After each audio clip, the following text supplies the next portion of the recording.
రాష్ట్ర ప్రభుత్వ శాఖలు, ప్రభుత్వ పథకాలు, ప్రభుత్వ రంగ సంస్థలు, ప్రభుత్వ సొసైటీలు, యూనివర్సిటీలు, స్థానిక సంస్థలు, టీటీడీ వంటి ధార్మిక సంస్థల్లో నాన్ పర్మనెంట్ కార్మికులు, ఉద్యోగులందరికీ సమాన వేతనం అమలు చేయాలని, పర్మనెంట్ చేయాలని కందారపు మురళి డిమాండ్ చేశారు. తిరుపతి నగరంలో టీటీడీ పరిపాలనా భవనం ముందు నిరసన కార్యక్రమాన్ని నిర్వహించారు. ఈ సందర్భంగా ఆయన మీడియాతో మాట్లాడారు.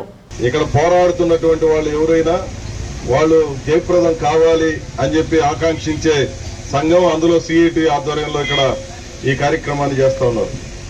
ఈరోజు దేశంలో ఉన్నటువంటి అన్ని రాష్ట్రాల్లో కాంట్రాక్ట్ కార్మికులు, పర్మనెంటేతర ఉద్యోగులు లక్షల మంది వీధుల్లోకి వచ్చి పెద్ద ఎత్తున ప్రదర్శనలు చేస్తూ ఉన్నారు.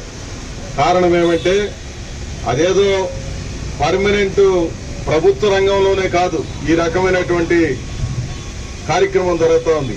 ప్రైవేట్ సెక్టార్లో, ప్రైవేట్ రంగంలోను, ప్రభుత్వ రంగంలోను దేవదేవుడు తిరుమల వెంకటేశ్వర స్వామి ఆయన సన్నిధిలో పనిచేసే వాళ్ళు అందరూ ఈ కార్యక్రమంలో భాగస్వాములు అవుతున్నారు. వీళ్లే కాకుండా వరల్డ్ ఆసుపత్రిలో పనిచేస్తున్న కార్మికులు, సిమ్స్ లో పనిచేస్తున్నటువంటి కార్మికులు, యూనివర్సిటీల్లో పనిచేస్తున్నటువంటి కార్మికులు, రుయ్ ఆసుపత్రిలో పనిచేస్తున్నటువంటి కార్మికులు, అదే మాదిరి ఇంకా రకరకాల వాళ్ళందరూ కూడా వస్తున్నారు. అగ్రికల్చర్ కాలేజీలో వాళ్ళు వస్తారు, వెటనరీ కాలేజీలో వాళ్ళు వస్తారు.